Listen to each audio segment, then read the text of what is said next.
Welcome to Meet the Press Now. I'm Kristen Welker in Washington, where the country's longest government shutdown is running into this week's election results, leaving both parties and the president recalibrating their path forward as consequences mount for Americans across the country. Air travel set to become the latest area affected, with the FAA announcing it will reduce flights across 40 major airports beginning tomorrow to deal with staffing shortages among air traffic controllers who are working without pay and to maintain safety. Secretary of Transportation Sean Duffy saying even once the government reopens, those cuts could linger. It's going to take us some time to staff back up. We're going to start to reduce that 10%, maybe to 5, maybe to 4, until we can get back to normal travel. Republicans on Capitol Hill using the announcement to hammer their Democratic colleagues over the ongoing shutdown. Yeah, I mean, what do you expect when we have air traffic controllers not showing up to work because they're not getting paid? You can't blame them for not working. I feel bad for the air traffic controllers. I feel bad for the TSA agents. I feel bad for everybody who's not getting paid. Whether or not it adds more pressure, probably. We need to open the government because it's doing enormous damage to the American people. The impact this will have will be immense. And all of it because Democrats cannot bring themselves to accept a clean, nonpartisan funding resolution. But some Senate Democrats are signaling they feel their shutdown strategy was vindicated by Tuesday night's election sweep. On the Senate floor, Minority Leader Chuck Schumer saying it's time for Republicans to back down, tying voters' top issues on election night, the economy and affordability, to Democrats' demands on health care. Americans plagued by high costs fired a political torpedo this week at Donald Trump and Republicans. They spoke loudly and clearly. We are fed up with the high cost of living. We're fed up with the tax on health care. We're fed up with your broken promises. If Republicans were smart, they would get the message after Tuesday that their do-nothing strategy isn't working. If Donald Trump really wants to get serious about affordability, here's a free tip. He should work with Democrats to actually make health care more affordable. President Trump appearing to recognize the potency of the issue as he also pivots his messaging towards affordability. Today, announcing a deal to lower the cost of those popular weight loss drugs and dismissing the idea that Democrats are stronger on the issue of affordability, even blaming his own party's messaging around the issue. I was angry last night with the Republicans. They said, you don't talk about this stuff. Nobody talks about it. We are the affordability one. We are the ones that have done a great job on affordability, not the Democrats. And yet, we just lost a couple of elections, very Democrat areas, but we just lost an election, they said, based on affordability. It's a con job by the Democrats. It comes as heading into this week's elections, our NBC News poll found more than 2/3 of Americans said the president has fallen short of their expectations on economic issues. Joining me now is senior White House correspondent Gabe Gutierrez, and on Capitol Hill is senior national political reporter Sahil Kapur. Thanks to both of you for being here. So, Gabe, let me start with you on this pivot by the president to affordability. What exactly is he saying? What's the new strategy? Well, Kristen, you just heard him right there saying, that he's angry that Republicans did not stress this more in the lead up to Tuesday's elections. But he's also trying to deflect some of the responsibility for this. I mean, yesterday we were in Miami as he was giving that speech at that business forum. We really started to notice him using that word affordability more and more. And even today, once again, as you said, announcing that drop in prices for those weight loss and diabetes drugs that should kick into effect next year. But the president is trying to make the case, as you heard him say, that this is something that Republicans should be talking about, that Democrats shouldn't gain control of this issue, Kristen. And Gabe, talk a little bit about the announcement today, the president announcing a deal to lower the price of those popular weight loss drugs. Is that a part of this broader strategy and messaging on the economy? Yeah, certainly. And look, that this is something that he had telegraphed before, that is part of the most favored nation effort to bring U.S. drug prices in line with other countries. The president now saying that for the lowest doses of some of these weight loss and diabetes drugs, that Americans will be able to get them through Trump RX, that website, that they will be able to get it about $150 to $350 a month. That is a significant decline, Kristen, from what those drugs cost now, more than $1,000 a month. And the administration is trying to make the case that that is something that they are trying to make more affordable for Americans. Now, the problem is, in terms of some other respects, when it comes to gas and groceries, yes, gas is down. Some grocery prices are down, but some grocery staples like beef, bacon, orange juice, that has been rising. So while the White House is trying to make the case that President Trump did campaign on affordability and has made some inroads in that, he runs the risk of running into what President Biden ran into during that presidential campaign, trying to make the case that there has been improvement in the economy, but many Americans aren't feeling it right now. And so we do expect the president and the White House overall could try and make that case more forcefully ahead of the midterms next year, Chris. Yeah, an important point to highlight there, Gabe. I have to ask you before I let you go, there was a really scary moment at the Oval Office today. Right. One of the attendees actually fainted. Is the person, we're looking at some of the video now, is that gentleman okay? What happened, Gabe? Yeah, certainly a very scary moment there. And Dr. Oz rushed in along with the White House medical team. From what we understand, there was a guest who was in the Oval Office, has not been publicly identified by the White House. But as we understand it, as the president said, and another person told us, the man is expected to be okay. It was just a very scary situation. They had to end or postpone the event briefly while he was tended to by medical personnel, and then that event got started once again, Kristen. Well, good to hear that he will be okay. Sorry to see that happen, Gabe. Thank you so much. Sahil, let me turn to you. I have to ask you the same question I ask you every single day. Are lawmakers getting any closer to a deal? What's your sense of negotiations right now, Sahil? The vibes have improved a little bit, Kristen, but this all still hangs in a state of deep uncertainty. Here's what we do know. Senate Republican leadership has told their members there will be a vote tomorrow on something. They don't know exactly what it is, but the expectation is it will be a package of appropriations bills, full-year funding bills for specific parts of the government, probably attached to a continuing resolution as a way to open the government. Now, what they need is 5 more Democratic senators to vote for that in order to get to 60 and break a filibuster. There are some signs of hope that they could get there. We spoke to Senator Gary Peters, who's an appropriator. He's from Michigan. He said he's feeling optimistic that sometime by this weekend that they could get there to a deal. There are others like Senator Jeanne Shaheen about this, very critical of Republicans. She has been quiet lately, would not talk about what's going on. And sometimes when senators go quiet, it tells you that there's meaningful conversations happening behind the scenes. There is also some frustration among Republicans like Senator John Kennedy, who said there's not been much communication about what this is going to be. I spoke to him about an hour ago. He called this a goat rodeo 3 times. He said what they're negotiating, I'm just quoting him here, looks like roadkill that his beagle Roger used to hide under his back porch. So that is why I say there's a caveat here. We don't know just how good the vibes are, but suffice it to say, the pressure is piling on. And one other thing, Kristen, Democrats are demanding as part of this appropriations deal, a reversal of the RIFs, the reduction in force, in other words, the federal layoffs that the Trump administration imposed in the midst of the shutdown. Unclear that they're going to get that.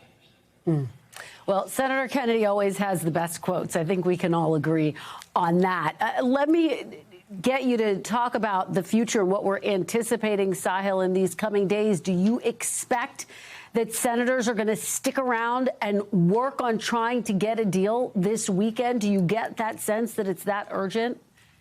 There are indications of this, Kristen. I think as long as they feel they're making progress toward a deal, they're not going to want to halt that by sending members home and restarting it on Monday, because you never know what can happen when members go home, hear from their constituents, do some local interviews and whatnot.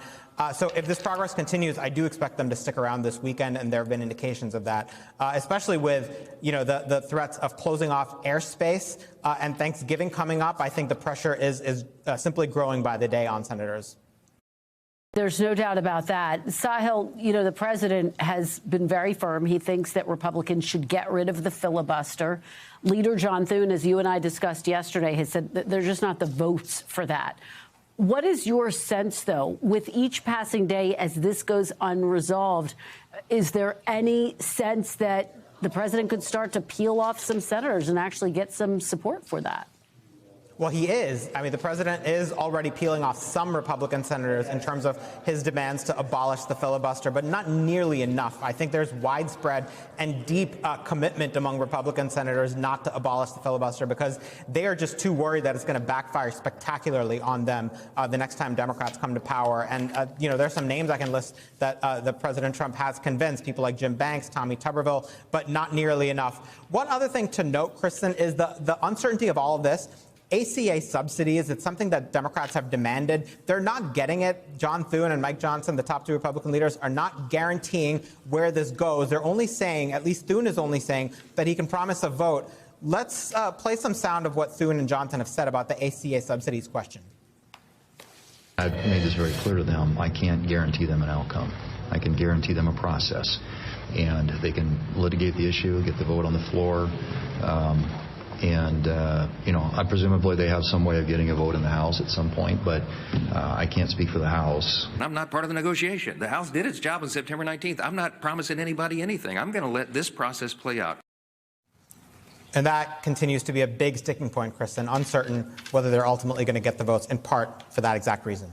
All right. Well, Sahil, I know you'll continue to watch all of the twists and turns. Thank you so much for starting us off. We do have a bit of breaking news to tell you about before we turn to our next guest. A judge has just ordered the Trump administration to find the money to fully fund SNAP benefits for November by tomorrow. So the administration had previously told the court they would make partial payments for the month. Joining me now is Michigan Democratic Congresswoman Debbie Dingell. Congresswoman Dingell, thank you so much for being here. We really appreciate it. It's always great to have you. It's great to be with you. Let me start off by getting your reaction to that judge ruling that the Trump administration has to fully fund SNAP benefits. It's what they should be doing. We have a contingency fund that has been set up for this. We have children, seniors, veterans that are going hungry, are scared. They don't know how they're going to eat. And I think the Republicans made a terrible mistake on this, quite frankly. They're showing the cruel side of them, that they are willing to play politics with hunger in this country. And we're talking about food that's going to the disabled, that's going to veterans, to parents that are working 2 or 3 jobs and below the poverty line. So, by the way, a judge's order doesn't mean we know in this Trump administration, we don't know what that means. But I hope that they are going to fully fund this program and start getting the money to the states, because people are struggling in many different ways in communities, through their churches, through the nonprofits, through food banks, to help people right now. But this is one of the basic services of government that we should be providing. Congresswoman, let me ask you about the impact of the election results this week. Leader Chuck Schumer effectively saying that his take is that voters agree with Democrats' strategy, that they should be fighting for an increase to these health care subsidies. What do you think the message was from the races and the votes this week that we saw? Look, it's very clear to me what the issue was on Tuesday, because from New York to Virginia and New Jersey, the two governor women candidates, now governor-elects, were all talking about affordability, just as Mandavi was in New York. And they are moderate. We're moderate House members, will be moderate governors. But people are hurting. Kristen, I go to the grocery store. People know this, that I'm there every Sunday morning at Kroger. They're walking up to me and showing me what the cost of their food is. When the president starts talking about affordability today, it's the tariffs. Look, I'm someone who thinks tariffs are a tool in the toolbox. We got to compete with China on a level playing field. But the chaotic way in which tariffs have been imposed, the lack of stability, has raised the cost of everything as we're going into the holiday season. People are hurting. They can't afford things. And healthcare is another part of the discussion about affordability. We are hearing from person upon person who cannot afford healthcare next year. It's going to go without it. And even it's great that he's lowering the price of a couple of drugs today, but that's not going to reduce the cost of healthcare or most of the prescriptions that people are getting. And he says he wants to reduce the price of prescriptions. We should be working together. By the way, Republicans should come back to Washington. They've been gone for 6 weeks. How are you going to reach a bipartisan agreement in the House without being there? The message of Tuesday was affordability, affordability, affordability. Well, let me follow up with you, because the counter is, could Democrats not effectively declare victory and say, look, we won all of those races. We won on our messaging. We are going to reopen the government because so many people are suffering right now. And then we will negotiate over these health care costs. What say you about that argument, Congresswoman? First of all, I know I should, but it's not who I am. I talk like it is. So I'm glad we won on Thursday and saw those. But we need specific actions that are going to address what the people that we represent are worried about. And we need to find a way that we're going to address health care for next year.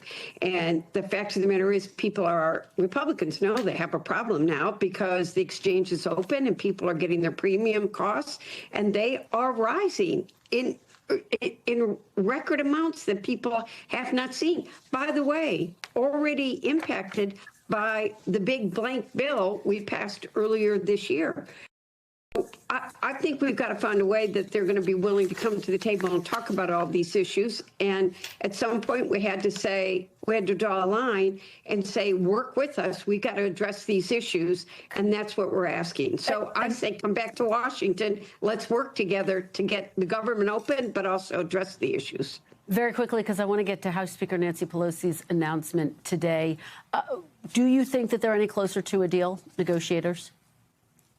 I know that the Senate is talking. As you heard, some of the senators on both sides are expressing frustration that they don't know what they're talking about. I think it's very important that affordability be addressed in this, that the cost of health care, we've got to figure out how we are going to address that.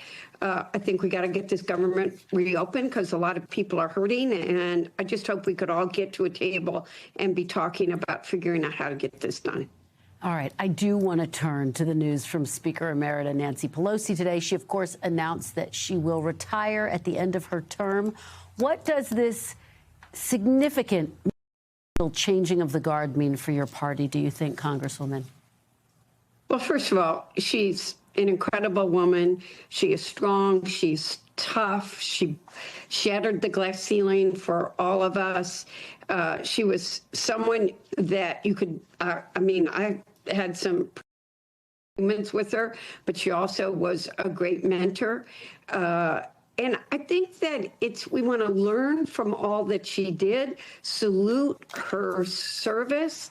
And she has been, when she stepped aside and allowed a new generation to move into leadership, but she stayed there mentoring. She is someone that recognizes the table needs to have everybody at it. I think for all of us in the House, an incredible in the day-to-day, but I think we will all benefit from how she led us, the leadership in terms of the policies that she passed. And I still think that she's got another chapter, and she's going to be sharing the wisdom and advice that she has learned along with all of us. All right. Congresswoman Debbie Dingell, thank you so much. And thank you for those personal reflections as well. We really appreciate it. Thank you. We thank you for watching. And remember, stay updated on breaking news and top stories on the NBC News app or watch live on our YouTube channel.